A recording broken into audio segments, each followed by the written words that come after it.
Hi there, and welcome back to the podcast. I'm so glad you're here with me today.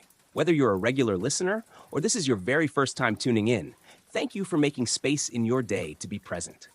This podcast was created as a quiet corner in the noise of life, a space where we can slow down, reflect, and dig deep into the thoughts that shape the way we live, grow, and connect.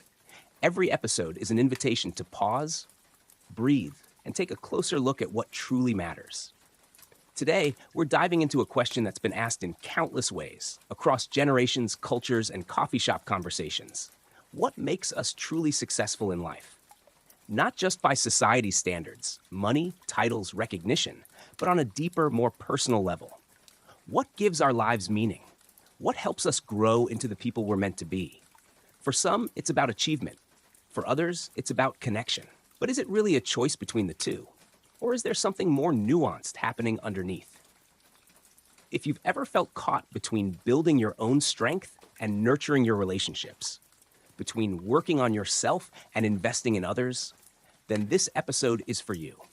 We're going to explore the balance between inner strength and relationships, two forces that can feel like they're pulling us in different directions, but might actually be working hand in hand when we understand them more deeply. Throughout this episode, we'll define what inner strength really means beyond motivational quotes and surface-level advice. We'll look at how relationships, friends, mentors, colleagues, even chance encounters shape our paths in profound ways. And we'll ask some honest, perhaps even uncomfortable questions. Are relationships only valuable if they bring us something? Can you truly be strong on your own? And when life gets hard, really hard, what sustains you more? The people around you, or the strength within? This isn't going to be a lecture or a list of tips. It's a story, maybe even several stories, woven from ideas, experiences, and quiet truths. And my hope is that as you listen, you'll not only gain some clarity, but you'll also begin to see your own journey in a new light. So grab a cup of tea, settle in, and let's dive into today's topic: balancing inner strength and relationships, and how this balance just might be the key to a deeper kind of success. When we talk about success or personal growth, one of the first things we often hear is, you have to be strong. But what does that actually mean? What does it look like to have true inner strength? Not just the kind that shows up when things are going well, but the kind that holds steady when life feels uncertain, or even when everything seems to fall apart. Inner strength isn't just about willpower or motivation. It's the foundation we quietly build over time through our skills, our knowledge, and our ability to stand on our own feet. Think about it. When someone is truly strong inside, it doesn't always mean they're loud, confident, or in control of everything. Sometimes it looks like resilience after failure. Sometimes it's the courage to make an unpopular decision because it aligns with your values. It can be as simple as knowing what matters to you and staying grounded in it, even when others don't understand. At a practical level, inner strength is made up of several elements. First, there's skill, the things we're good at because we've invested the time and effort to learn and practice. Whether it's a professional skill, a creative craft, or emotional intelligence, every skill adds a layer to our inner self that no one can take away. Then there's knowledge, our ability to think critically, to understand the world around us, and to keep learning even when it's hard. And yes, we can't ignore financial capability, not in a materialistic sense, but in terms of security and independence. When you're not constantly worried about survival, you have more space to grow, create, and connect meaningfully with others.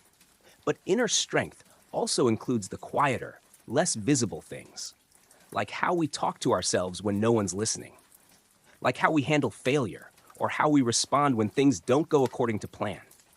It's the self-trust we build from showing up for ourselves, again and again, even when progress feels slow.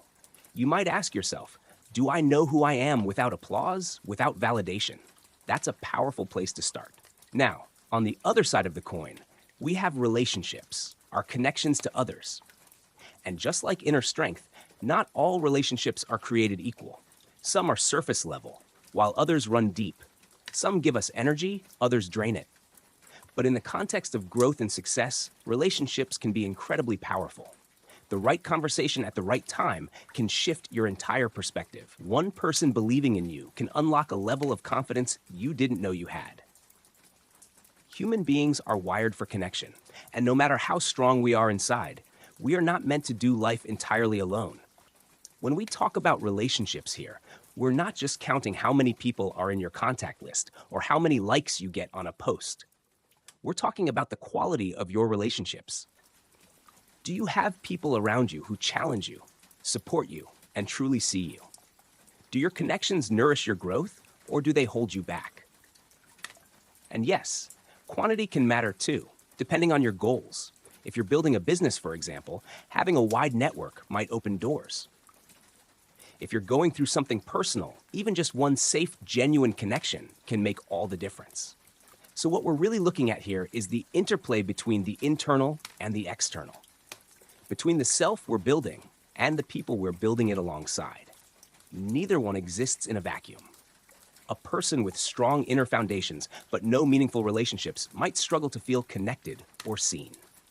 On the flip side, someone with lots of social connections but no sense of self can feel lost, pulled in too many directions, unsure of what they really want or believe. And that brings us to a deeper question. Which comes first? Is it more important to focus on becoming strong internally before reaching out to build relationships? Or do relationships help us become stronger? It's not always a linear path. But before we dive into that conversation, we need to be clear on what we're comparing. So now that we've unpacked what inner strength really means and how it shows up in skills, knowledge, financial capability, and self-trust, let's turn the lens to the other half of the equation. Let's talk about relationships, where they come from, how we're taught to value them, and why they're not always as simple as they seem. Let's take a moment to zoom out and look at how culture has shaped the way we view relationships and success. In many societies, especially in collectivist cultures like those found across Asia, there's a deeply rooted belief that who you know is just as important, if not more important, than what you know. You've probably heard the saying, "Jiao vi ban, sang vi ve," which loosely translates to, you grow rich thanks to your friends and rise in status thanks to your spouse. It sounds simple, even poetic, but underneath it lies a powerful message. Your success is not just yours to build. It's tied to the people around you. From a young age, we're often taught that building relationships, networking, socializing, staying connected is a key to moving forward. And in many ways, that's true. Opportunities often come from people. Recommendations, referrals, invitations to step into new spaces. These things rarely happen in isolation. We live in a deeply interconnected world. But what happens when this cultural expectation becomes a pressure? What if you're not naturally outgoing? What if large social events drain you instead of energizing you? For introverts, or for those who simply value depth over breadth, this cultural emphasis on constant networking can feel overwhelming. Maybe you've been in situations where you felt like you had to put on a version of yourself just to fit in or be seen. Maybe you've attended events where the small talk felt hollow, where every interaction seemed transactional, like people were scanning the room not for connection, but for benefit. And maybe at some point you asked yourself, is this really what success is built on? There's a subtle kind of loneliness that can come from chasing relationships that aren't rooted in authenticity. And yet the message we often hear is, keep going, keep meeting people, keep expanding your circle, because if you stop, you might miss out. It creates a kind of fear-based motivation, a worry that if you don't keep showing up in every room, you'll fall behind, that you'll be forgotten, that you'll be left out of the next big thing. But here's the thing. Cultural norms, while powerful, aren't always universal truths. They are shaped by history, by context, by the values of the time. And sometimes they deserve to be questioned. Is constant networking truly the most reliable path to success? Or is it just the loudest one? Let's think about some examples. There are countless stories of people who rose to success, not because they knew the right people, but because they mastered their craft quietly, diligently. Artists, scientists, writers, engineers, many of them worked in solitude, driven by vision and discipline. When the time came, the right relationships found them, not because they chased them, but because they had something real to offer. That's not to say relationships don't matter. They absolutely do. But maybe the question isn't how many people you know or how often you network, but why you're connecting in the first place. Is it to be seen? To be accepted? To gain access? Or is it to share, to learn, to build something meaningful together? We also have to consider the emotional cost of following a cultural script that doesn't align with who we are. When we force ourselves into constant connection out of obligation or fear, we risk burning out. We risk losing touch with ourselves. And ironically, we can end up surrounded by people, yet feeling completely alone. So let me ask you this. Have you ever felt pressured to network endlessly, to attend events you didn't want to go to reach out to people not because you felt a connection, but because you thought you were supposed to? If the answer is yes, you're not alone. Many of us have been there, and it's worth exploring where that pressure is really coming from. The truth is, meaningful relationships aren't built on volume. They're built on intention. And while culture can shape the way we move through the world, it doesn't have to define us. We can choose to honor the parts of our culture that uplift us, while gently questioning the ones that don't align with our truth. So before we dive deeper into how relationships actually function in real life, the give and take, the value exchange, it's important to pause here, to reflect on the cultural narratives we've inherited and how they've shaped our beliefs about success and connection. Because once we see the story we've been handed, we can start to write our own. Let's look at the reality behind this. What's really happening beneath the surface of our relationships? And what are we all secretly hoping to gain from them? Let's talk about something that often goes unsaid, but quietly shapes nearly every connection we have: the idea of value exchange in relationships. Now, that might sound a little transactional, maybe even uncomfortable, but stay with me. Because understanding this dynamic is key to building more intentional, authentic relationships in your life. At their core, most relationships, whether personal or professional, operate on some form of mutual value. And that's not necessarily a bad thing. It doesn't mean we're using people or being used. It simply means that when two people stay connected over time, there's usually something that each person brings to the table that the other appreciates, needs, or enjoys. Think about your own relationships. Some people bring energy and laughter. Others bring stability and advice. Some offer access to new opportunities or social circles. Others simply offer their presence, quiet, steady, and comforting. All of these are forms of value. We can break this down into 4 broad types of value: participation, joy, reputation, and tangible benefit. Participation is one of the most basic yet often overlooked. It's the friend who always shows up, the colleague who says yes to the project, the sibling who attends every family gathering. Their consistent presence creates a kind of emotional anchor, reminding us that we're not alone, that someone is walking alongside us. Participation builds trust, and trust is, arguably, one of the most valuable currencies in human connection. Then there's joy, the lightness someone brings to your life. Maybe they're the one who makes you laugh when you're down, or the one who shares music, stories, or a sense of humor that just clicks with yours. We gravitate toward people who make us feel good, and joy is often the invisible thread that keeps us tied to one another, especially in friendships and romantic relationships.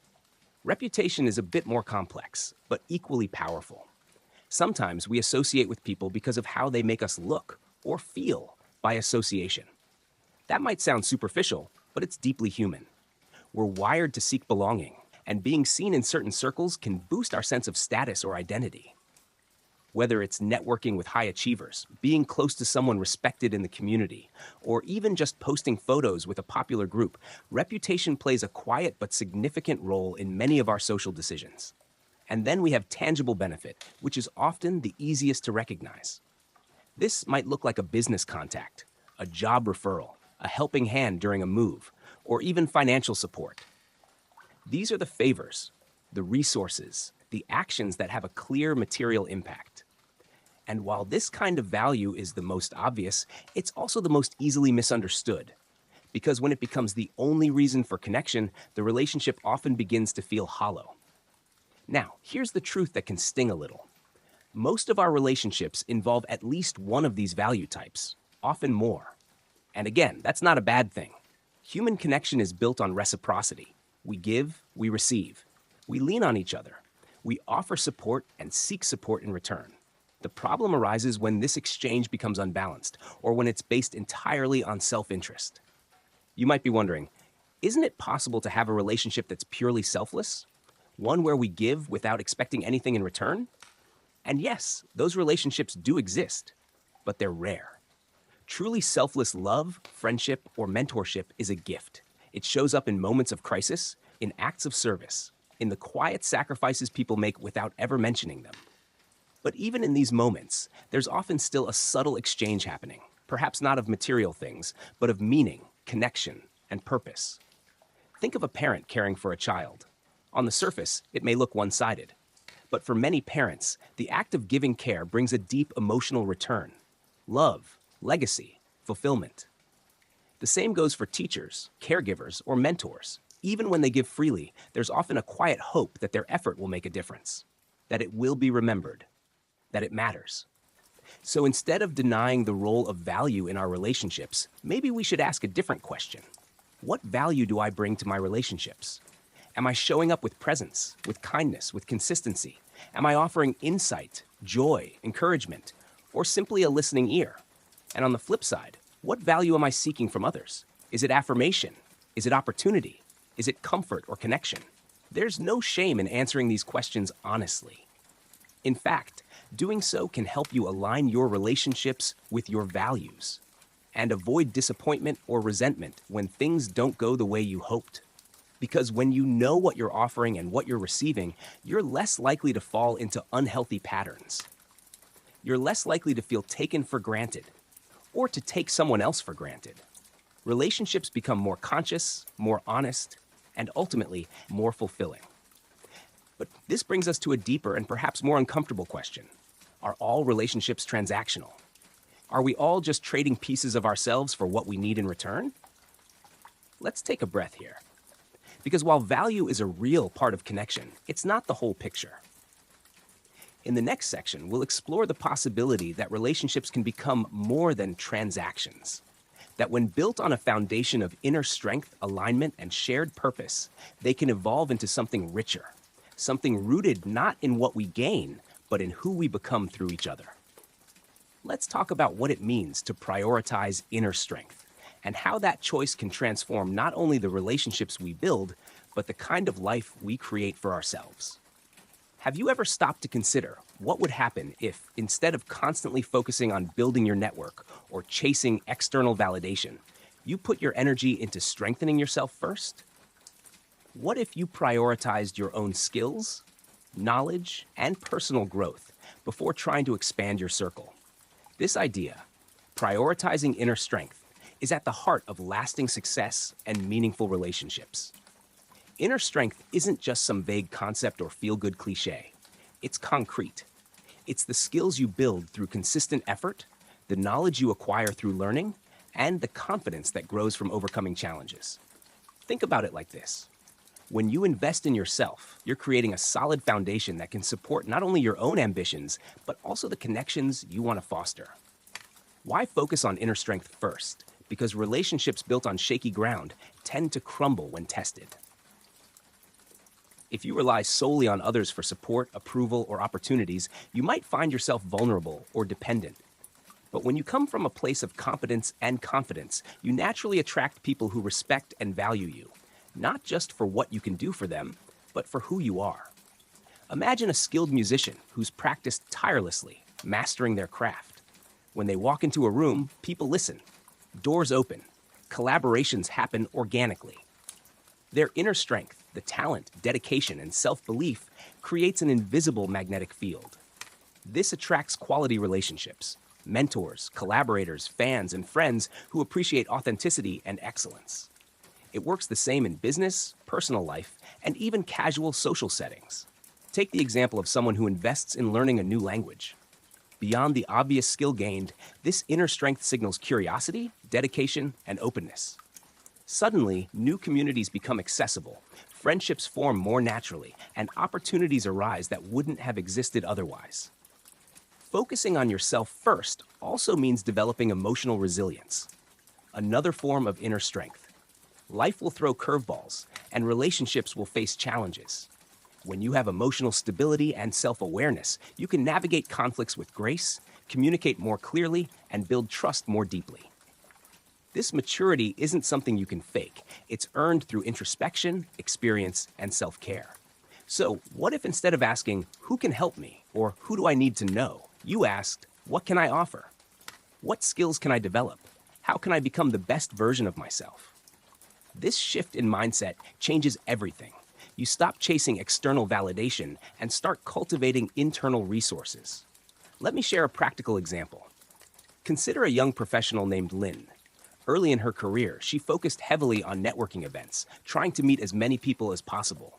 But she often felt drained and disconnected, struggling to find authentic connections.